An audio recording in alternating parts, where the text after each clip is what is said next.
Restez au cœur de l'information.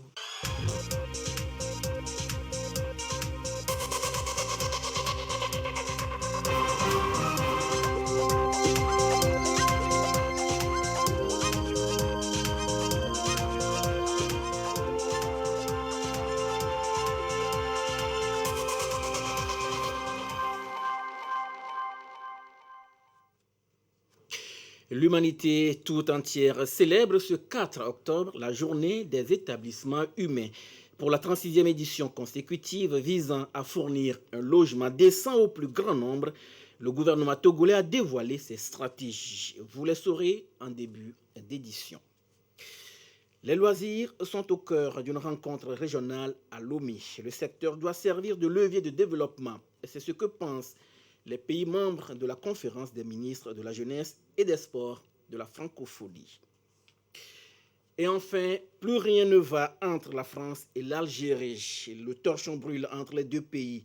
Des mesures contraignantes ont été même prises.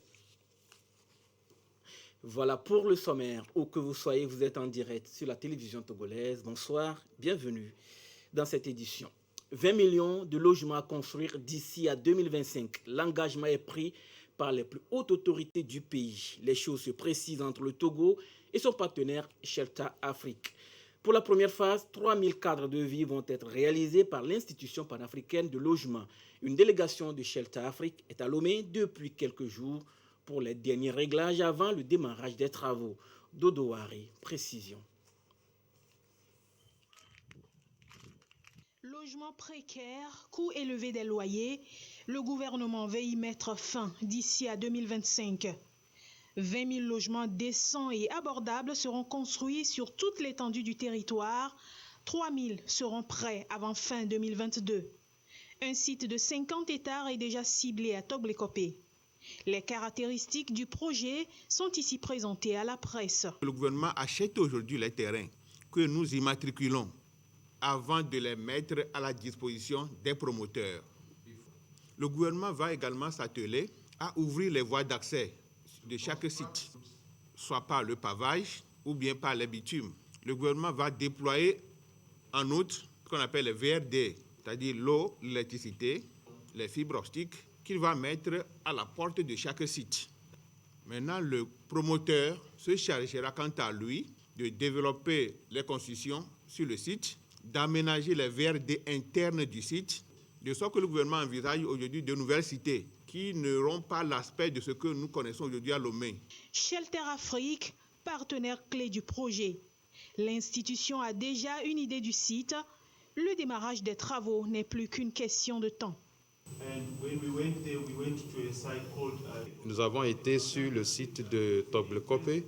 Nous sommes très impressionnés par le site et nous avons constaté également que le site n'est pas loin de la nationale numéro 1. Et nous avons aussi constaté qu'autour du site, il y a déjà des constructions, des zones déjà habitées. Je voudrais vous rassurer que le décor est planté pour que nous puissions réaliser ce programme-là. Les travaux préalables sur le site seront consacrés à l'étude des sols et d'environnement. Des matériaux de construction locaux seront privilégiés. Le projet va également générer de l'emploi.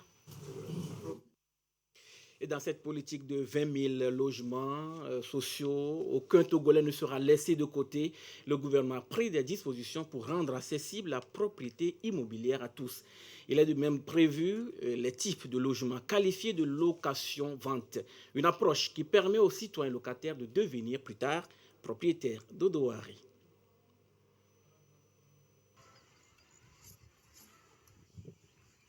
De locataire à propriétaire. C'est désormais possible au Togo avec le programme gouvernemental de logement. L'approche garantit un logement moderne et décent aux citoyens, quel que soit son revenu. Mais il y a des conditions à remplir. Vous allez d'abord annoncer votre intérêt, vous voulez acheter et vous serez enregistré. Vous devez avoir au moins une activité qui vous procure un revenu régulier, qui peut assurer le promoteur que si je prends celui-ci comme locataire et qu'il me paie régulièrement, sans interruption, ses loyers, au bout de 20 à 25 ans, par exemple, ce qui ne peut pas me payer tout de suite, je peux cumuler ces loyers de 25 ans-là pour constituer le prix de vente de ma maison. Ça veut dire qu'au début, le monsieur est locataire. Il paie ses loyers chaque mois. Mais la différence ici, pendant que vous payez votre loyer mensuel, le même loyer sert à constituer le capital pour payer la maison. Vous n'êtes pas propriétaire au début. C'est quand vous aurez atteint le montant fixé dans le contrat que vous devenez propriétaire. Seuls ceux qui n'ont ni les moyens d'acheter directement un appartement, ni de recourir aux prêts bancaires sont concernés. Très bientôt, l'étude de faisabilité sera réalisée. Un certain nombre de préoccupations seront prises en compte. Nous devons poser les balises pour éviter les difficultés qui peuvent empêcher la réussite de ce programme. Et nous avons, en début de cette année, élaboré ce que nous appelons le document d'orientation et de formulation. Ce document permet d'abord d'identifier quels sont les acteurs qui vont concourir à la mise en œuvre de ce programme. À quelle hauteur le besoin de logement est ressenti aujourd'hui dans notre population. Les formes de logement qui conviennent à chaque site, quel type de législation nous devons aujourd'hui adopter pour inscrire le programme des 20 000 logements à l'endroit de la population cible et quel type de commercialisation nous devons également asseoir pour que les logements, une fois construits, ne soient pas laissés à l'abandon faute de preneurs. Toute une série de dispositions à prendre pour démarrer le plus tôt possible ce programme des 20 000 logements. Les premières localités concernées sont Togblekopé, Bala, Tonukouti, Aplaoussagbado et Kakaveli. Trouver un toit aujourd'hui pour dormir ou pour développer des activités génératrices de revenus devient de plus en plus agaçant. Il faut disposer de gros moyens, un privilège pour certaines couches. Les locataires se plaignent, les propriétaires de maisons aussi. Les cautions sont exorbitantes. Comment expliquer ce phénomène dans l'immobilier? Urechamega. Le jour se lève sur les toitures de cet ancien quartier de la capitale togolaise, Badago. À l'étage de cet immeuble se trouvent les locaux de cette entreprise spécialisée en développement d'applications. Un appartement acquis depuis 2018, mais non sans difficulté. Le loyer actuellement nous revient à 120 000 francs le mois. Nous avons donné une caution de 10 mois, donc ça fait banalement 1 200 000. C'était difficile, mais je pense que c'est le moins qu'on a eu à trouver. Toute une fortune pour se procurer un logement ou un local pour ses activités. Cela est monnaie courante un peu partout dans le Grand Lomé. Cette dame, boutiquière ici à Kégué, n'y a pas non plus échappé. La caution, on te demande de donner à peu près 10 mois ou bien 1 an. Mais au moment où tu veux partir et que tu réclames l'avance là, ça devient un problème. Direction Diaglé, une banlieue de la capitale. Malgré la distance par rapport au centre-ville, le phénomène de la cherté des loyers et cautions se fait de plus en plus ressentir. Il y a des gens qui peuvent venir prendre le domicile. Ils vont payer la caution et par après, s'il y a des dégâts, ils n'arrivent pas à supporter. Donc c'est de cette caution qu'on extrait aussi pour remettre les choses à leur place. 6, 12, voire 24 mois de caution pour avoir un toit, difficile pour le citoyen. Mais selon les spécialistes de l'immobilier, une réalité se dégage. Sur les 3 dernières années, nous avons constaté une grave augmentation, de sorte qu'il faut tirer une sonnette d'alarme. Ce système, d'abord, il faut savoir pourquoi ça s'installe. Tout simplement, c'est parce que les propriétaires n'ont pas de garantie de loyer, c'est-à-dire du locataire, la garantie de solvabilité du locataire. Il y a aussi une autre garantie qui est très importante, c'est au niveau juridique. Au niveau de la justice, quand le locataire devient insolvable, n'arrive pas à payer ses loyers, si le propriétaire doit mettre beaucoup d'années, c'est-à-dire suivre une procédure longue et coûteuse en plus, c'est-à-dire il doit encore débourser pour pouvoir faire sortir le locataire, ça ne l'encourage pas à baisser le coût des cautions et des avances de loyer. Il y a un point d'équilibre qui n'est pas atteint. Loyer et caution dans l'immobilier au pays, c'est en clair un vrai casse-tête pour les populations. Force demeure désormais au pouvoir public de départager.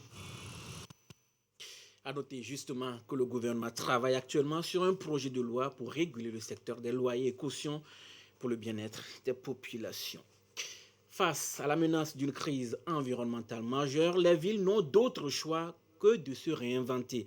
Entre la pollution de l'air, l'impact écologique du secteur des BTP et la surconsommation énergétique, la tendance est au développement des villes vertes. Les écovillages sont de plus en plus construits au Togo, ceci dans le respect des normes environnementales et urbanistiques. Clarissa Ticlé.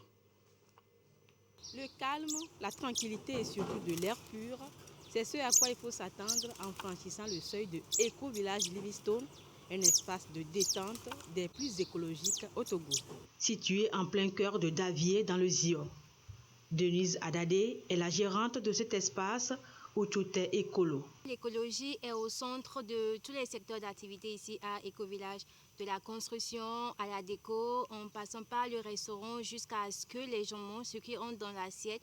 Tout est naturel, bio et écolo. De la clôture à l'ameublement, rien que des matériaux locaux et de récupération, tout comme l'énergie solaire qui illumine ce village. Pneus usés, boîtes de conserve et même les capsules de bouteilles, tout a de la valeur ici. Les bungalows qui servent d'hébergement sont également bioclimatiques. La particularité de nos chambres, c'est que vous allez constater qu'il n'y a pas de climatiseur.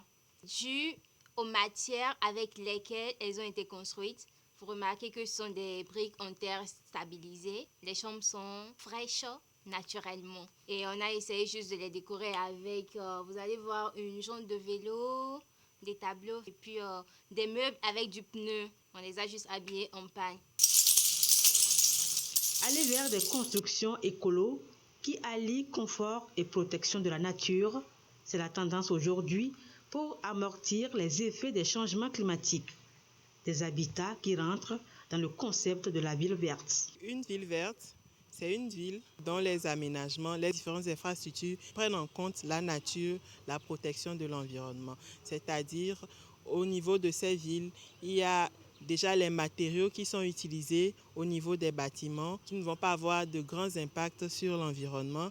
Également, les espaces verts, comment utiliser des énergies propres, donc comme par exemple la promotion du solaire. Il y a également la promotion des foyers améliorés pour utiliser moins de charbon ou encore le gaz butane qui est utilisé aussi. Comment recycler les déchets qui seront produits au niveau de chaque ménage pour pouvoir les réutiliser. Autant d'éléments qui constituent des normes urbanistiques requises dans la construction, mieux dans l'urbanisation. Ce n'est qu'à ce prix qu'on parlera de la ville verte, source de bien-être pour les populations. La 36e édition de la Journée mondiale de l'habitat célébrée aujourd'hui a permis de plancher sur la problématique de l'accélération de l'action urbaine pour un monde sans carbone, un monde respectueux de l'environnement. Je vais à présent vous faire découvrir un jeune Togolais qui, grâce aux objets de récupération, est en train de créer un centre écologique. Sandra Ziagbi. Un immeuble en bouteille dressé en plein centre-ville à Tokoin Djoumassessé. Un R+1 au milieu des logis écologiques. Bienvenue à Magic Park écologique. C'est un centre d'expérimentation de recyclage des déchets et d'échanges constructifs qui est en construction. Le promoteur, un jeune artiste plasticien togolais qui veut donner une nouvelle vie aux déchets surtout solides. L'idée de base, c'est que les enfants devaient amener les bouteilles plastiques, les pneus, tout ça là. Prenons les déchets là pour pouvoir faire ces constructions. Vous voyez ces bouteilles, par exemple, on n'a plus besoin de peinture. Et quand vous rentrez, c'est la fraîcheur. Et seulement que les déchets et le ciment. Les bidons, on peut faire des constructions avec, ce sont 3 fois moins cher. Au moment où l'on parle de réchauffement climatique, c'est un moyen simple de débarrasser la ville des dépotoirs sauvages qui entraînent souvent des inondations.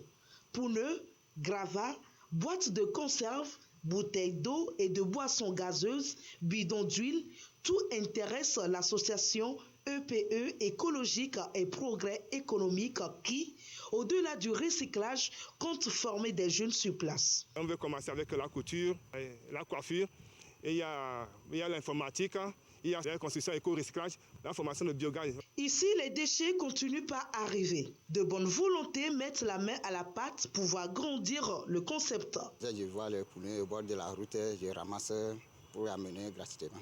Les gens ne voient pas que parce que je suis fou.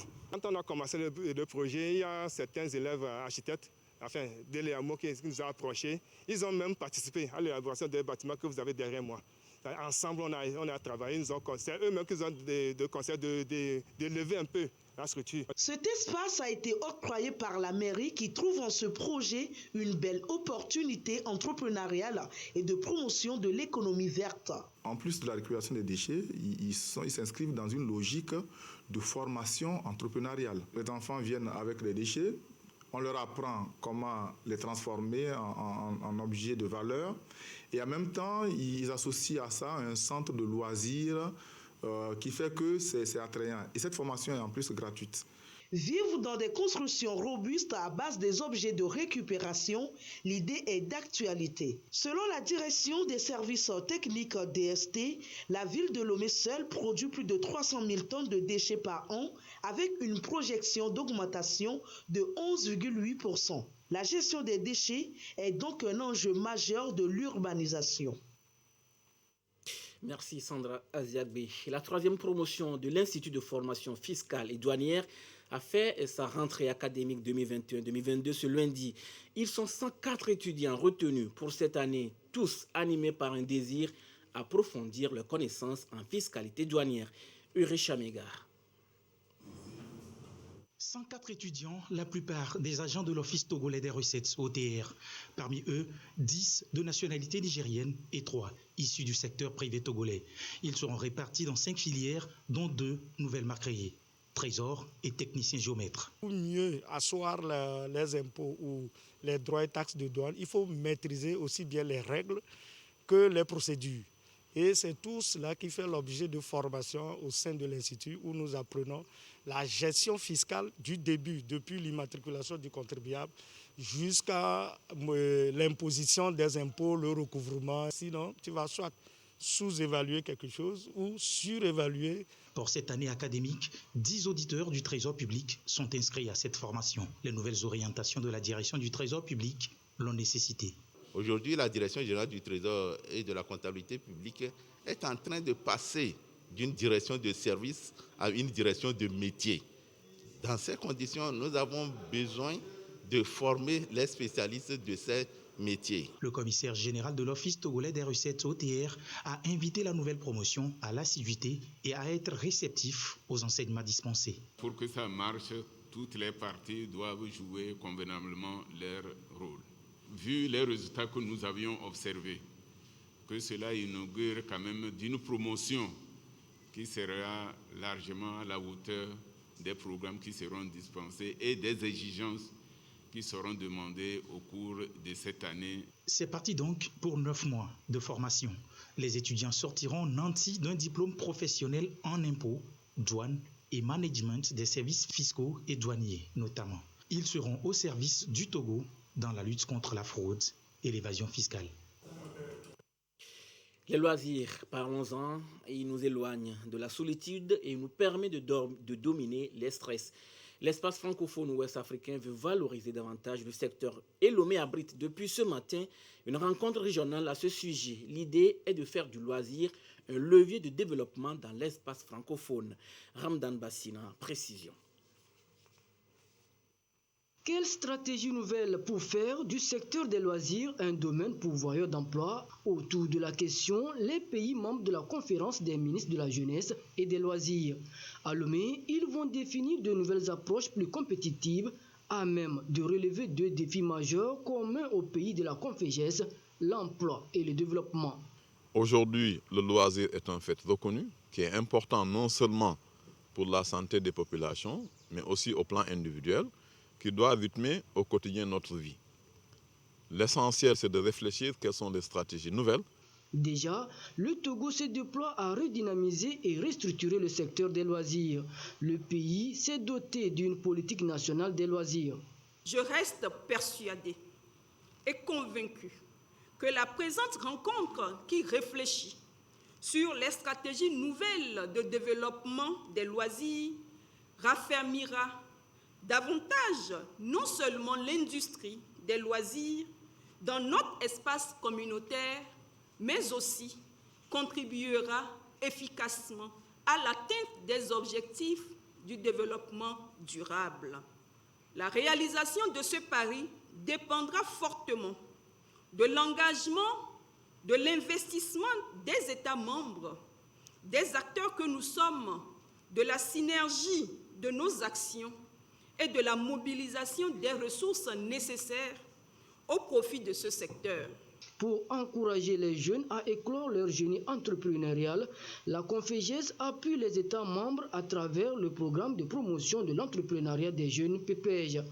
Les lauréats au dernier concours ont reçu leur chèque devant leur permettre de lancer leur entreprise dans divers domaines à travers le pays. L'actualité dans le monde, c'est aussi cette crise entre l'Algérie et la France provoquée par des déclarations du président français Emmanuel Macron. Cette crise est appelée à durer. Les mesures drastiques sont prises par les gouvernants algériens et d'autres peuvent suivre. Reportage France 24. Lundi, dans la presse algérienne, on évoque une phase critique dans les relations entre la France et l'Algérie. Sur le site de ce quotidien, les propos d'Emmanuel Macron sont très critiqués. Quant à la riposte des autorités, elle est justifiée selon le Soir d'Algérie. Des mesures ont déjà été prises, d'autres pourraient survenir incessamment. Entre Alger et Paris règne désormais une tension inédite. Interdiction aux avions militaires français depuis dimanche de survoler le territoire algérien. Rappel de l'ambassadeur algérien à Paris la veille pour consultation. C'est une crise diplomatique ouverte qui a lieu entre les deux pays. À l'origine de cette brouille, les propos attribués au président français jeudi dernier et rapportés dans les colonnes du Monde. Selon le quotidien, Emmanuel Macron aurait dénoncé une réécriture de l'histoire officielle par l'Algérie. La nation algérienne post-1962 s'est construite sur une rente mémorielle et qui dit « Tout le problème, c'est la France ».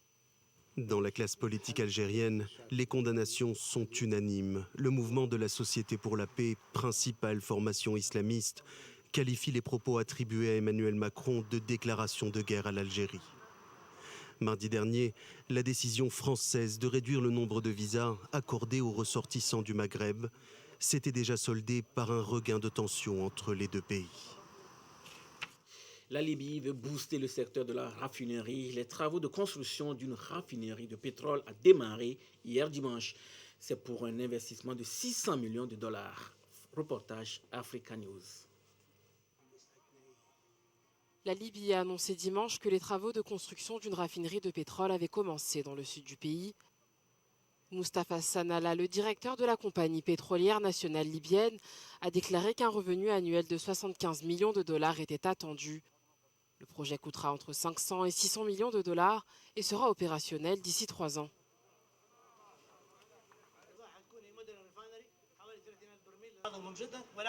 Nous espérons que ce projet sera bénéfique et encouragera les gens du Sud à rester sur leurs terres au lieu de déménager dans les villes. Nous voulons inverser l'exode rural.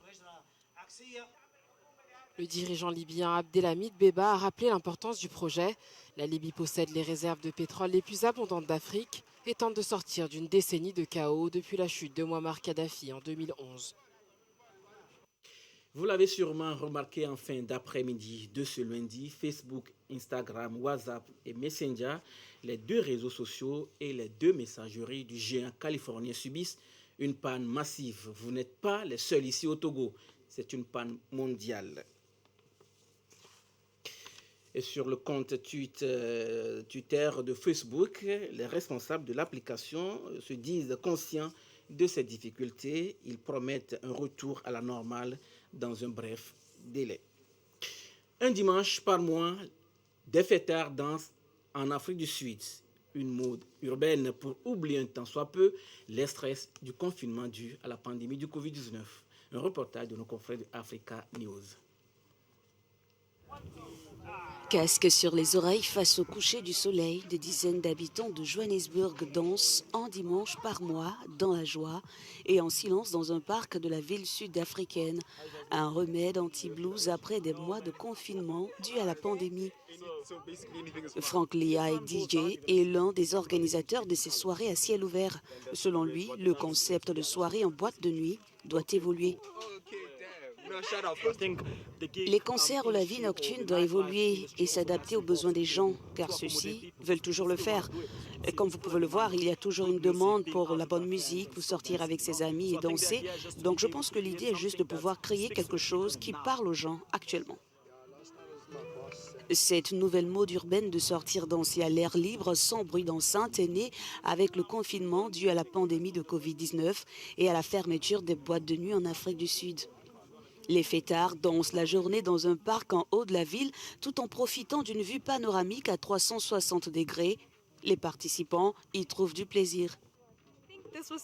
C'est très cool, je n'avais jamais vu ce genre de concept en Afrique du Sud, alors je pense que c'est plutôt bien, la musique est bonne, les DJ font du bon travail, et oui, j'ai vraiment hâte de revenir. Le président sud-africain Cyril Ramaphosa a réduit les restrictions sanitaires permettant de grands rassemblements, cependant plusieurs hésitent encore à aller dans les clubs. Les discos à l'air libre pourraient être la nouvelle attraction. Au Togo, le respect des mesures barrières est toujours de rigueur. Et à ce jour, la situation de la pandémie au nouveau coronavirus se présente comme suit. Le nombre de cas confirmés est de 25 586, 28 nouveaux cas depuis hier. Le nombre de personnes guéries est de 23 612. 106 nouveaux guéris depuis hier. Le nombre de cas actifs est de 1740. Le nombre de décès, malheureusement, de 234. Un nouveau décès depuis hier chez une personne non vaccinée et porteuse de comorbidité. Un communiqué rendu public par le ministre en charge de la Santé, professeur Moustapha Mijiyawa. Voilà, ce sera tout pour aujourd'hui. Merci de nous avoir suivis. Restez avec nous sur la TVT La Première. Croyez au meilleur. Gardez toujours le sourire, quoi qu'il arrive. Excellente nuit à tous.